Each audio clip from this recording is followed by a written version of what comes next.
At the end of the last video, we mentioned that we had to change everything.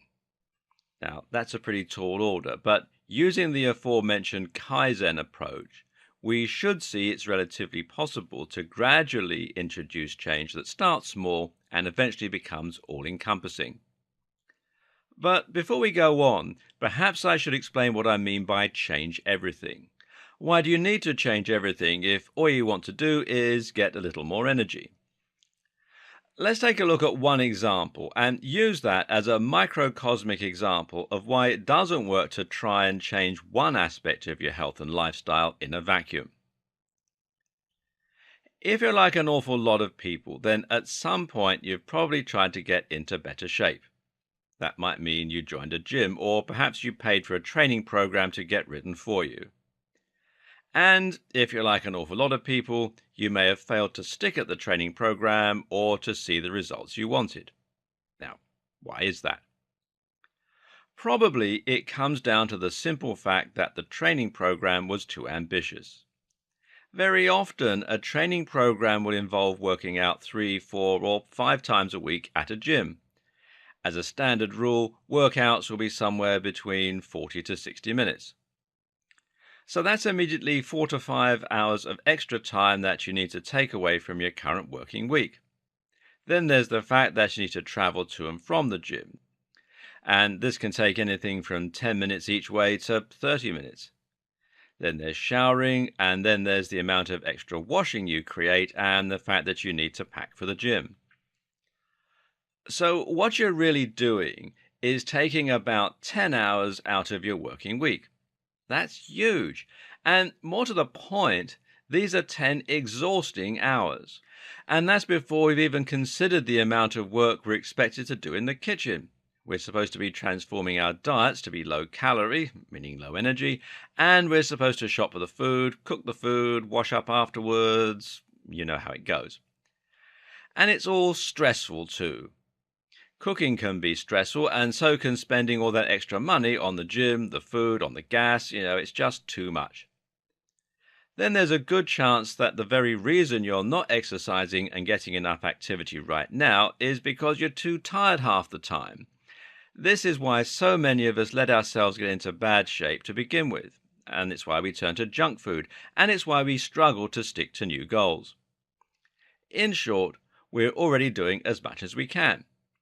So again, the problem here is energy. Energy management is more important than time management by far when it comes to exercise, so you really need to focus on getting more of that. So next, let's look at what's sapping energy in your life. For many of us, diet comes into play here, and eating lots of junk food can certainly prevent us from feeling our very best and healthiest, so that needs to be changed. More important though is work. If you're coming home from work stressed, then you're going to have very little energy for throwing yourself into a workout. Likewise, stress from other sources such as your finances or relationships can also have a negative impact on your ability to train, so you need to fix that too. There are practical considerations too, like finances. As I was saying, staying in shape can be expensive, and like space if you're training at home, which is a good shout for most people. Even if you're not training from home, having a tidy flat stroke house to come home to can make all the difference in terms of your energy and how you feel. And it means you have one less thing to do at the end of the day, tidying up in this case. Likewise, looking good will fill you with energy and confidence too, which will translate into a better mood and more energy to attack the workouts. A lot of energy is linked with mood, as we'll see later.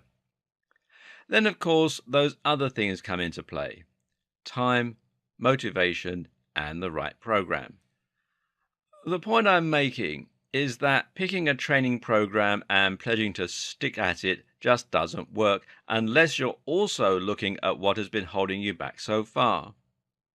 Right now, you probably fill your time with activity as much as you can and then crash on the sofa because you're out of steam. If you had the energy to work out, you'd already be working out. You're not, because you don't. So don't come up with an unrealistic 5-day workout plan until you've looked at the rest of your life. including your physical energy, happiness, and mental discipline. You have to change everything if you want to get into great shape. And as you'll see, this makes changes in the rest of your life. Working out will give you more energy. And when you get more energy, you'll find you start to perform better at work. This will be helped by the fact that you now look and feel more confident and attractive filling out that suit or pencil skirt with a more toned physique. Working less means you have more energy to train. Training means you have more energy to do better at work. And these kinds of two-way relationships exist throughout your entire lifestyle. Your lifestyle is self-sustaining, and everything you do is supporting that lifestyle and making it harder for you to change. So, where can you possibly start? As mentioned, one of the key things to think about is energy management and planning. Just knowing that you have a finite amount of energy throughout the day and making decisions on that basis. And this brings us to our first super important tip. If you're going to introduce something big into your life, then you need to remove something else. This sounds like a big deal, and many of us will be resistant to it at first, but it's also true.